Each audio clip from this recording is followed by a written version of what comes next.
Good morning, students. Today we will discuss about the measurement units. कल जो है हमने मेजरमेंट यूनिट्स पढ़ी थी और उन मेजरमेंट यूनिट्स में हमने लास्ट जो पढ़ा था वो प्रेशर पढ़ा था, ठीक है।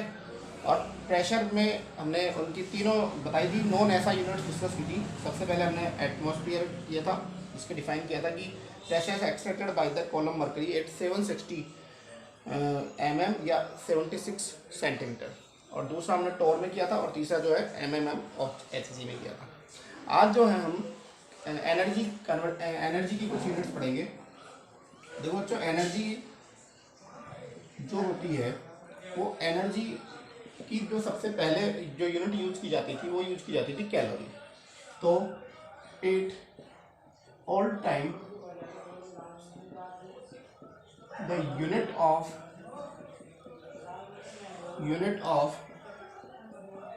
energy is calorie.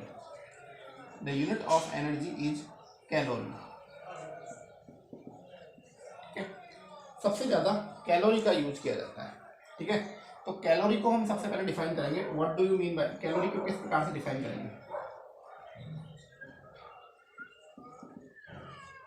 It is the amount of the heat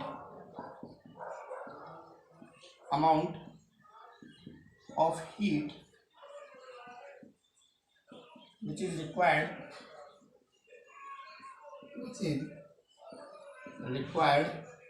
to reach the temperature of 1 gram water from 14.5 degree centigrade to 15.5 degree centigrade temperature. That amount of heat is known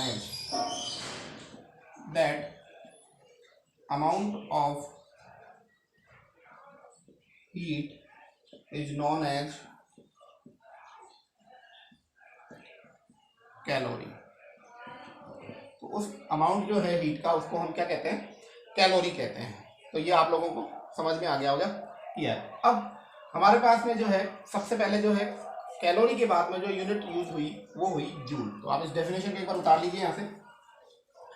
अब देखिए, joule को हम और calorie को हम कैसे आपस में रिलेटिव करते हैं कि 1 कैलोरी जो होता है वो इक्वल होता है 4.18 जूल, अप्रोक्सीमेटली 4.184 जूल के बराबर होता है। 1 कैलोरी बराबर क्या होता है? 4.148 जूल होता है। यदि हम 1 जूल बराबर निकालना चाहें तो किस प्रकार से निकालेंगे? 1 joule is equal to 1 upon 4.184।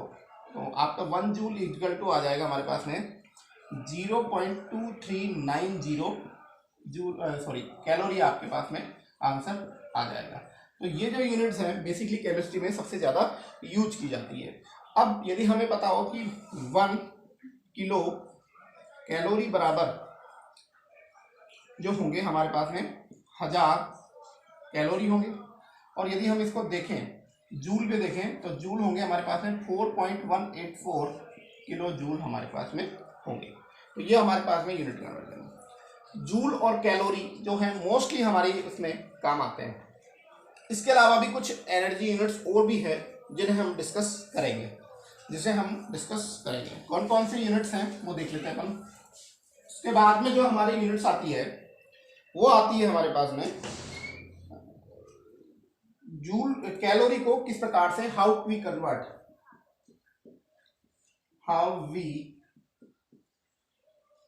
Convert the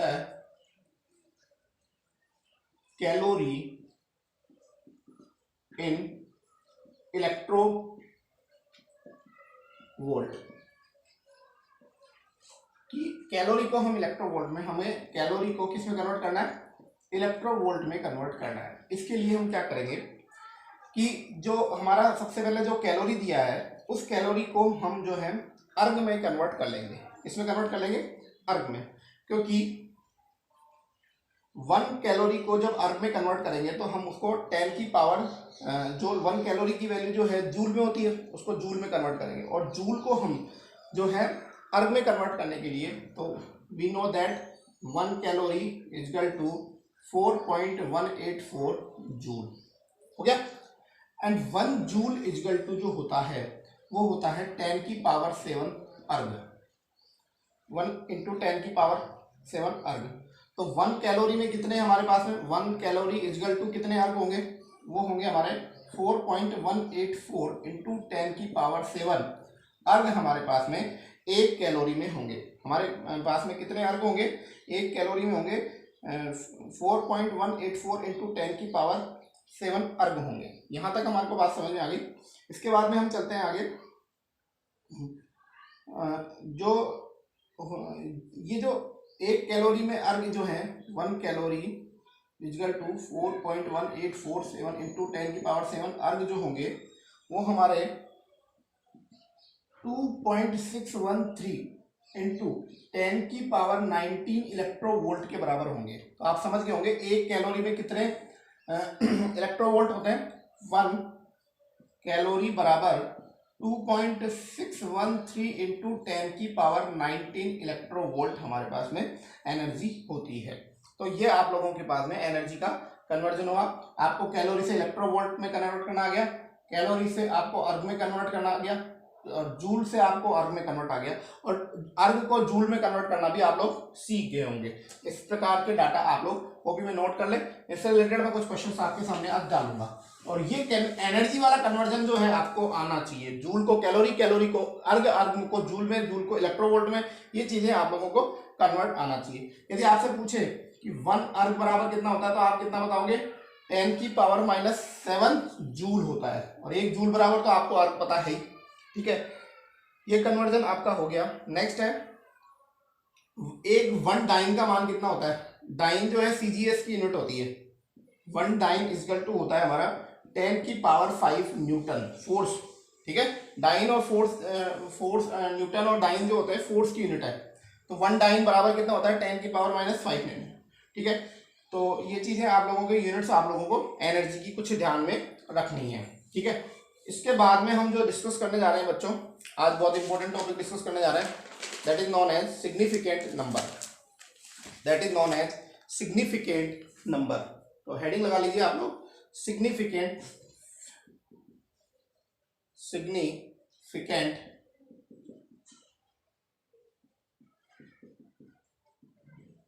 number.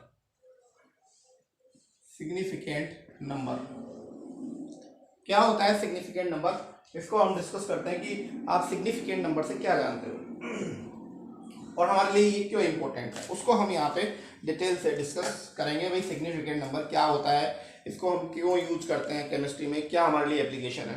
देखो बच्चों, हम केमिस्ट्री में जो भी काम करते हैं, जो भी हमारे एक्सपेरिमेंट होते हैं, जो भी हमारे रिजल्ट्स होते हैं, वो हम लेबोरेटरी में करते हैं। अब लेबोरेटरी में जब हम रिजल्ट निकालते हैं, ट्राइटेशंस के बहुत सारे रिजल्ट्स निकालते हैं, तो रिजल्ट्स निकालने पर हमें रिजल्ट्स को एक बच्चा करता है तो कुछ और रिजल्ट्स आता है, दूसरा बच्चा करता है तो और रिजल्ट्स आता है, एक ही बच्चा एक ही एक्सपेरिमेंट को 2 बार करता है तो अलग अलग रिजल्ट्स आता है। तो there is a uncertainty in the experiment result. ठीक है, तो we know that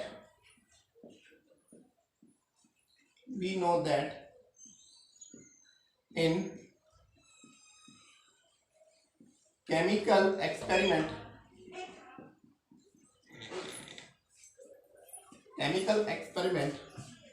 there is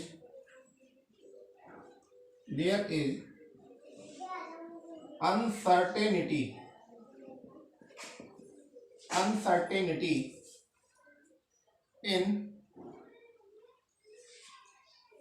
experimental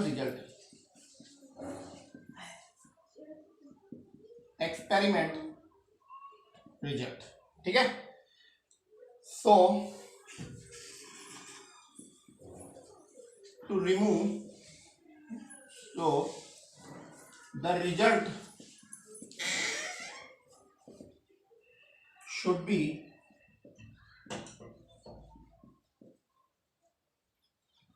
be precise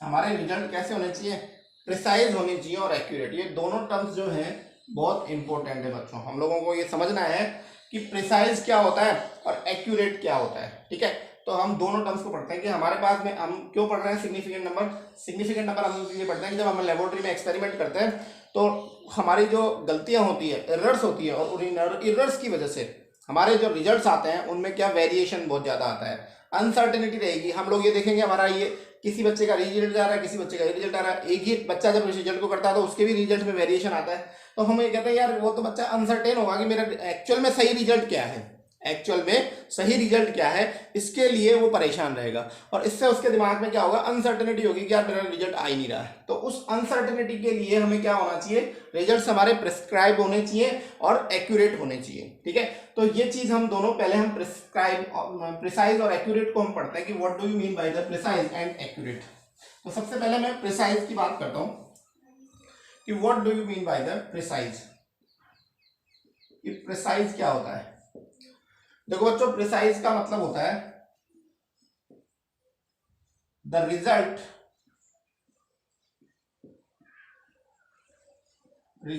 of observer, यानी जो भी एक्सपेरिमेंट करने वाला है वो ऑब्जर्वर कहता हूं मैं उसको। The result of observer is very close. ठीक है, the results of observer are, results लिख लीजिए, results are observer are very close. ठीक है, सपोज करो, suppose the right value of result, मुझे पता है कि राइट, मैंने जैसे बच्चों को कोई एक्सपेरिमेंट दिया और मुझे राइट वैल्यू, उसका राइट रिजल्ट मुझे पता है, राइट रिजल्ट इज 2.0 ग्राम, उस एक्सपेरिमेंट का राइट रिजल्ट। ठीक है, वो मुझे पता है, मुझे क्या, जो एग्जामिनर है उसको पता है कि उसका रिजल्ट 2.0 है। एक स्टूडेंट ए है, एक स्टूडेंट बी है और एक और स्टूडेंट सी है। ठीक है, तीनों की बात कर लेते हैं। तो पहले जो स्टूडेंट था उसने अपना रिजल्ट दिया कि 1.93 एंड 1.94, उसका आंसर क्या है 1.93 एंड 1.94। ठीक है, तो उसका ये रिजल्ट जो है, इस रिजल्ट को हम प्रिसाइज तो कहेंगे लेकिन ये रिजल्ट एक्यूरेट नहीं है। प्रिसाइज इसलिए है क्योंकि इसमें जो रिजल्ट्स आ रहे हैं वो क्लोज आ रहे हैं, मतलब उसके करने का तरीका वगैरह बिल्कुल सही है, कुछ और गलती कर रहा है जिस वजह से वो एक्यूरेट रिजल्ट के पास में नहीं जा पा रहा है। ठीक है, इसका मतलब उसके जो रिजल्ट्स आ रहे हैं वो क्लोज आ रहे हैं बिल्कुल, मतलब उसका जो एक्सपेरिमेंट करने का तरीका बिल्कुल सही है, कुछ और कमी है उसके करने में। ठीक है, तो when results obtained are very close, results obtained are very close, then this is known as precise result।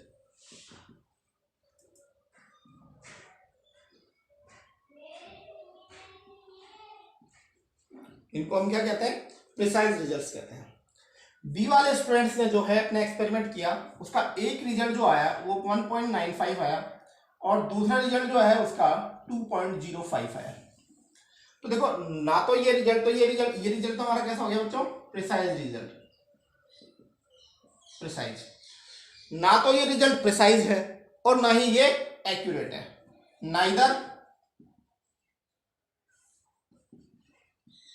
neither this result is precise nor accurate। ना तो ये रिजल्ट जो प्रिसाइज है ना ही ये रिजल्ट एक्यूरेट है। क्यों? क्योंकि हमारा एक्यूरेट रिजल्ट कितना है 2.0, तो उसके आसपास भी नहीं है ये, ना 2.0 इसके आसपास है। ठीक है, तो एक्यूरेट तो ये इसलिए नहीं हुआ क्योंकि इसकी वैल्यू जो है 2.0 के पास में। ठीक है, और ना ये प्रिस्क्राइब है क्योंकि इसके दोनों रिजल्ट में इतना डिफरेंस है कि ये आपस में रिजल्ट्स जो है क्लोज ही नहीं हो रहे, तो ना तो ये रिजल्ट प्रिसाइज है ना ही ये एक्यूरेट है। और जो सी वाला कैंडिडेट था उसके रिजल्ट जो आए हैं वो अपने आए 1.99 एंड 1.98। इसके रिजल्ट आए हैं। तो इसके रिजल्ट कैसे हैं? Both accurate and precise. अब देखो मैंने आंसर मुझे 2.0 पता था, तो एग्जैक्ट 2.0 आना केमिस्ट्री में बिल्कुल पॉसिबल नहीं है। कहीं ना कहीं तो इतना सा तो जो है 99.99% ही एक्यूरेसी होती है केमिस्ट्री में, उससे नहीं होती। तो इस रिजल्ट को हम एक्यूरेट कह सकते हैं क्योंकि ये 2.0 के बिल्कुल प्लस है। यदि कोई रिजल्ट एक्यूरेट रिजल्ट के एकदम पास में है, एक्यूरेट रिजल्ट के मतलब राइट रिजल्ट के एकदम पास में है, तो उसे हम क्या कहेंगे? Accurate result. और यदि रिजल्ट्स जो आ रहे हैं, ऑब्जर्व हो रहे हैं, वो एक दूसरे की वैल्यू एकदम क्लोज है, तो हम उस रिजल्ट को क्या कहेंगे? प्रिस्क्राइब रिजल्ट कहेंगे। तो आप लोगों को मेरा मतलब समझ में आ गया, प्रिस्क्राइब और एक्यूरेट। तो हमारे रिजल्ट कैसे होने चाहिए बच्चों? हमारे रिजल्ट प्रिस्क्राइब होने चाहिए, प्रिसाइज होने चाहिए, और साथ में एक्यूरेट रिजल्ट हमारे होने चाहिए। तो क्या होता है कि हमारे रिजल्ट में जब बच्चों के पास में अनसर्टेनिटी आती है, तो उस अनसर्टेनिटी को रिमूव करने के लिए हम क्या करते हैं? सिग्निफिकेंट नंबर का यूज करते हैं। ठीक है, तो ये आप लोग यहां से डेफिनेशन समझ में आ गई होगी कि what do you mean by the precise and accurate result when the results are very close to each other. ठीक है, results are very close to each other, then that results are known as precise result, and when the results are very close to the right value of the results, then that result is known as accurate results. ठीक है, इसके बाद में हम चलते हैं आगे। Next, अब सिग्निफिकेंट नंबर पे आ जाते हैं कि सिग्निफिकेंट नंबर क्या होता है। सिग्निफिकेंट नंबर की एप्लीकेशन क्या है?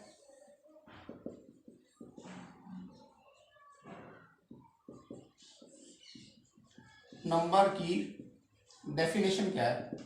देखो सिग्निफिकेंट नंबर क्या होता है? Significant number are used in chemistry to remove significant number are used in chemistry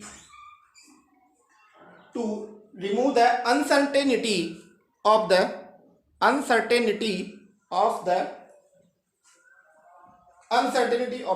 results। ठीक है, कि सिग्निफिकेंट नंबर जो होते हैं केमिस्ट्री में अनसर्टेनिटी को रिमूव करने के काम आते हैं। 1 मिनट आप लोग थोड़ा होल्ड करोगे क्योंकि लाइट की वजह से ये थोड़ा सा क्लियर नहीं आ रहा है, तो मैं इसको थोड़ा सा क्लियर कर देता हूँ। 1 minute wait.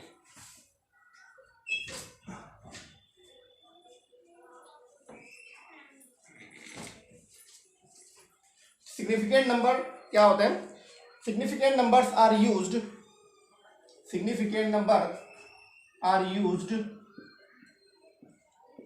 To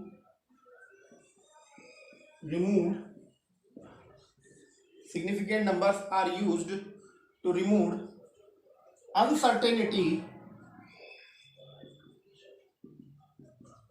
of the results की अनसर्टेनिटी को दूर करने जाते हैं। ठीक है, तो सिग्निफिकेंट नंबर जब हम लिखते हैं तो दो प्रकार के नंबर हम लिखते हैं। एक तो हमारे जो होते हैं सर्टेन नंबर होते हैं और दूसरे होते हैं अनसर्टेन नंबर। जैसे सपोज करो मैंने 10.2 लिखा, तो इस 10.2 में दो प्रकार के नंबर हैं। एक तो सर्टेन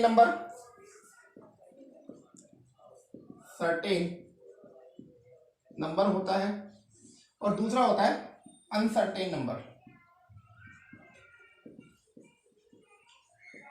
जो इसका 10 लिखा हुआ है वो 10 आपका कैसा है? सर्टेन नंबर है, और जो डेसिमल के बाद में 2 लिखा हुआ है 0.2, ये अनसर्टेन नंबर कहलाता है। मतलब इसमें आपके +-1 का अप एंड डाउन हो सकता है। मतलब या तो 10.1 हो सकता है, ठीक है, या तो ये क्या हो सकती है वैल्यू 10.1 हो सकती है, या ये वैल्यू क्या हो सकती है 10.3।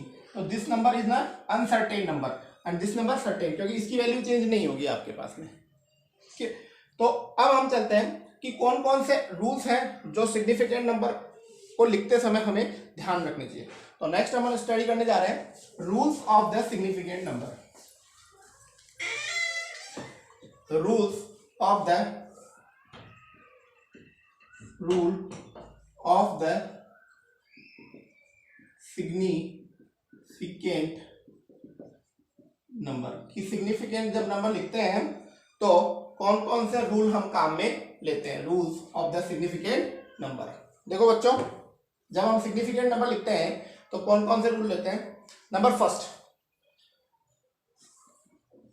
All non zero number are consider, all non zero numbers are consider as a significant number, as a significant number, कि जितने भी नॉन जीरो हैं उनको हम सबको सिग्निफिकेंट नंबर मानते हैं। जैसे एग्जाम्पल्स है हमारे पास में 42.3 सिग्निफिकेंट नंबर, इसमें कितने हो गए, क्योंकि सभी के सभी नॉन जीरो हैं तो इसमें 3 सिग्निफिकेंट नंबर हो गए। ठीक है, दूसरा है 243.4, तो इसमें कितने सिग्निफिकेंट नंबर हो गए, क्योंकि ये सभी के सभी नॉन जीरो हैं। थर्ड है 24.123, तो इसमें 5 सिग्निफिकेंट नंबर हो गए। तो सभी नॉन जीरो नंबर जो होते हैं वो हमारे जो है कहलाते हैं सिग्निफिकेंट नंबर। ठीक है, next, A zero becomes significant figure, a zeros become significant figure, it appears between two non-zero digits। Next rule जो है, हटा देता हूं इसको मैं,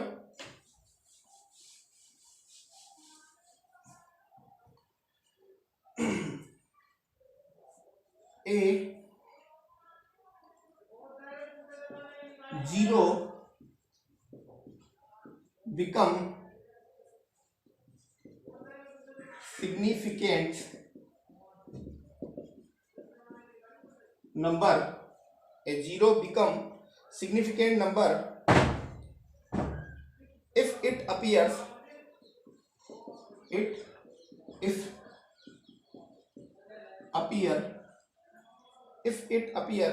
between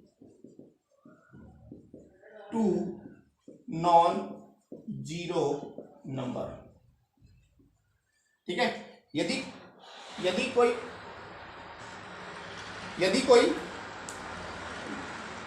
बच्चों, मैं इस वीडियो को थोड़ा यहीं डाउन कर रहा हूँ, इसका रिमेनिंग पार्ट मैं आपको बना के अभी थोड़ी देर में डालूंगा, क्योंकि बीच में थोड़ा डिस्टर्बेंस आ गया है। ठीक है, पानी का टैंकर आया हुआ है तो उस वजह से ये थोड़ा डिस्टर्ब हो रहा है, तो इसके बाद में मैं स्टार्ट करता हूँ उसको।